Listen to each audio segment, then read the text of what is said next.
అదే RTV app వార్తల్ని క్షణాల్లో చదివే అవకాశం ఉంటుంది. ఒక న్యూస్ పేపర్, ఒక టెలివిజన్ ఛానల్ మీ చేతుల్లో ఎప్పుడూ ఉంటాయి. మీ ఉద్దేశం ఏమి? కూటమి ప్రభుత్వము ఈరోజు ఆంధ్రప్రదేశ్ రాష్ట్రము మీరు పరిపాలిస్తూ ఉన్నారు. మీ ఉద్దేశం ఏమి? మీరు సాధించాలనుకునేదేమి? మీరు సాధించినదేమి? ఎప్పుడో ఏప్రిల్లో టెండర్లు జరుగుతాయి నెయ్యి సప్లైకి, మార్చ్ ఏప్రిల్లో. మేలో టెండర్లు ఫైనలైజ్ అవుతాయి, జూన్లో సప్లై స్టార్ట్ అవుతుంది. సప్లై స్టార్ట్ అయినప్పుడు నెయ్యిలో కలుషితం ఉందని చెప్పి మీకు అనుమానం కలిగింది. అనుమానం కలిగితే మీరు టెస్టింగ్ పంపించినారు, రిపోర్ట్స్ వచ్చాయి. తీసుకోండి, దానికి సంబంధించిన చర్యలు తీసుకోండి. దానికి సంబంధించిన అన్ని విధాల ఏదైతే తప్పు జరిగిందో దాన్ని అరికట్టండి. మంచి క్వాలిటీ నెయ్యి తెప్పించి దీనికి ఎవరు అడ్డం వచ్చినారు అని. మార్చ్ ఏప్రిల్లో టెండర్లు జరిగితే ఎవరు అది? అప్పుడు ఉండేది ఎవరు? మేలో టెండర్లు ఫైనలైజ్ చేస్తే ప్రభుత్వం ఎవరు? అది మోడల్ కోడ్ ఉంది, ఎలక్షన్ కమిషన్ పర్యవేక్షణలో నిర్వహణ జరుగుతున్నాయి అన్నీ కూడా. జూన్లో మీరు ప్రభుత్వం ఏర్పాటు చేసుకున్న తర్వాత సప్లై జరిగింది. దీనికి ఏ ప్రభుత్వానికి ఎవరికి ఏం సంబంధం అని ఫస్ట్ పాయింట్. రెండో పాయింట్, కఠిన చర్యలు తీసుకునే దానికి ఎవరు అడ్డం వస్తున్నారు? ఇప్పుడు తప్పు చేసిన వాళ్ళ మీద చర్యలు తీసుకోండి, అంతేగాని దాన్ని మీరు రాజకీయం చేయాల్సిన అవసరం ఏముంది అని అసలు మాకు ఎవరికి అర్థమే కావడంలే. ఈ ప్రపంచంలో ఉండే ప్రతి ఒక్క హిందువుకు అర్థం కానిది ఏమంటే, జూలై 23వ తేదీ మీకు ఒక రిపోర్ట్ వచ్చింది.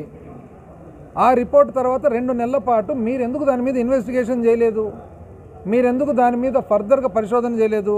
మీరెందుకు దాని మీద ఎంక్వైరీ చేయలేదు? మీరు ఎందుకు 100 రోజులు పూర్తయిందని చెప్పి పార్టీ ప్రోగ్రాం సందర్భంగా దీన్ని మీరు లేవనెత్తినారు? మీరు నిజమైన స్టేట్స్మెన్ అయితే, నిజమైన పరిపాలనలో మీకు కరెక్టు ఆలోచన, చిత్తశుద్ధి అన్నీ ఉంటే మీరు ఈ 2 నెలల లోపల మీరు ఏం చేసిందరు? మీరు ఖచ్చితమైన పరిశోధన, ఖచ్చితమైన ఇన్వెస్టిగేషను, ఖచ్చితమైన ఎంక్వైరీ వేసిన తర్వాత తప్పు జరిగిందా? ఒకవేళ తప్పు జరిగింటే ఆ తప్పును అరికట్టేది ఎట్లా?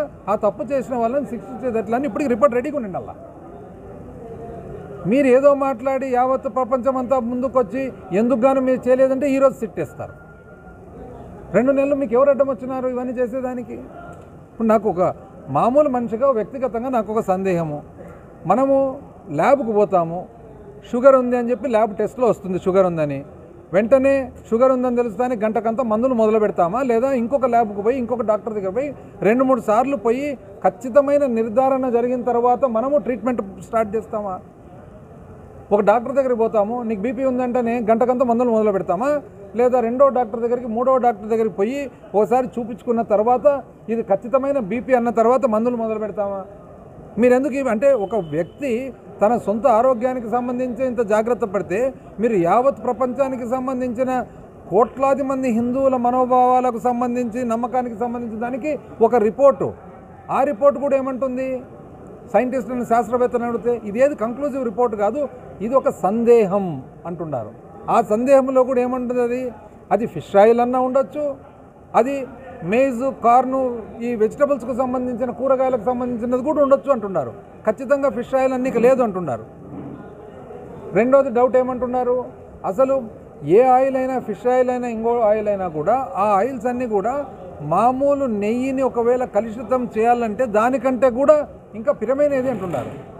అంటే నీకు కలుషితం చేసేదానికి పోయినప్పుడు తక్కువ ధరది చేస్తారు కానీ ఎక్కువ ధరది ఎందుకు చేస్తారు? 3వ పాయింట్, శాస్త్రవేత్తలు ఏమంటున్నారంటే అది జరగదు సార్, ఎందుకంటే అది వాసన వస్తుంది, అది తగ్గదు. ఇప్పుడు ఇక్కడ ఎవరన్నా కానీ ఒక సామాన్య మానవుడు ఒమేగా ఫిష్ ఆయిల్ అని ఉంటుంది, ట్యాబ్లెట్లు దొరుకుతాయి, ఏ మందుల అంగడి పైన దొరుకుతాయి omega 3 ఫిష్ ఆయిల్ అని. ఆ ఫిష్ ఆయిల్ ట్యాబ్లెట్ అంటూ గొంతులోకి వేసుకుంటే అది మధ్యాహ్నం వరకు గొంతులోనే ఆ వాసన ఉంటుంది, ఆ రుచి ఉంటుంది. పొరపాటున అదిగిన ఓపెన్ అయితే చేతికి తగిలితే, ఇంత ఒక చుక్క చేతికి తగిలితే ఫిష్ ఆయిల్, అది అసలు సాయంత్రం వరకు 3 సార్లు సబ్బు వేసుకొని కడుక్కుంటే కూడా పోదు అది. అటువంటిది ఎట్లా కలుపుతారండి అని శాస్త్రవేత్తలు అంటున్నారు. అయినా కూడా బట్ మీరు పరిశోధన చేయండి, ఇన్వెస్టిగేట్ చేయండి కరెక్టా కాదా అని చెప్పి. ఎవరు అడ్డం వస్తున్నారు మీకు? మీరు సిట్ అంటే ఏం సిట్ అది? అంటే మీ కింద ఆఫీసర్లను పెట్టుకుంటే ఎట్లా సిట్ అవుతుంది? ఇటువంటిది ఇది చాలా కాంప్లికేటెడ్ ప్రాసెస్. దీనికి శాస్త్రవేత్తలను పెడతారా, పోలీసు వాళ్ళని పెడతారా? నాకు అర్థం కాదు. సింపుల్, మనకు షుగర్ వచ్చింది, మనకేమన్నా బీపీ ఉందంటే మనం డాక్టర్ దగ్గరికి పోతామా, పోలీసు వాళ్ళ దగ్గరికి పోతామా?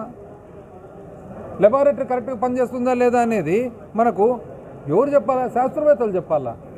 దాంట్లో ఒక్కరు కూడా శాస్త్రవేత్తలు లేకుండా ఒకరిని పెట్టుకుంటారు పోలీసు వాళ్ళను, ఎందుకు? పర్యవేక్షణ చేసేదానికి. అంతేగాని 5 మంది ఉంటే 5 మంది పోలీసు వాళ్ళు ఈ శాస్త్రం వాళ్ళకి ఎట్ట తెలుస్తుంది? అది మీ విఘ్నత. అంటే మీరు శాస్త్రము కూడా పోలీసు ద్వారానే చెప్పగలుగుతామనే నమ్మకం మీకుంటే అది ప్రజలు చెప్పాలి అది కరెక్టా కాదా అని. ఏది ఏమైనా కూడా మేము కోరుతుండేది ఒకటే, మీరు దయచేసి సుప్రీంకోర్టు జడ్జి ద్వారా ఎంక్వైరీ చేయండి. సుప్రీంకోర్టు జడ్జి ఒకరు కాకుండా 2-3 బెంచ్ అయింది. ఎందుకంటే ఇది ప్రపంచానికి సంబంధించిన అతి గొప్ప మతము, ఆ అతి గొప్ప మతానికి సంబంధించిన అతి గొప్ప గుడి. దయచేసి మీరు ఫస్ట్ పరిపాలన కొంచెం మళ్ళీ మీరు ఏబీసీస్కి రావాల్సిన అవసరం చాలా ఉందని చెప్పి అనుకుంటున్నాను. మరిన్ని వీడియోస్ కోసం ఛానల్ ని సబ్స్క్రైబ్ చేయండి, లేటెస్ట్ అప్డేట్స్ కోసం వాట్సాప్ ఛానల్ ని ఫాలో చేయండి అండ్ లింక్ డిస్క్రిప్షన్ లో ఉంది.